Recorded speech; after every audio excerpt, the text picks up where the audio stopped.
In this quick tutorial, I'm going to show you how you can set up a proxy on a Windows device. First of all, click on the Windows Start menu, then search here for Change Proxy Settings. Go to Change Proxy Settings. Now here, as you see, there's the manual proxy setup. Just click on this Setup button. Now, to use the proxy server, just turn on this toggle. You can enter your IP address here and port number. If you have any residential IP address, you can put it here. I will show you a website where you will get a free proxy. So the website is freeproxylists.net. You will get some proxy servers on this website. I'll copy one of the IP addresses from here and then paste it in the proxy IP address field.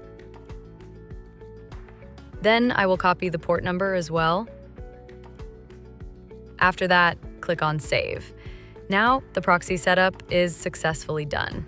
Here, as you see, Use a Proxy Server is on. In this way, you can set up a proxy server on a Windows device. If you found this video helpful, please like this video and subscribe to our channel. See you in the next video.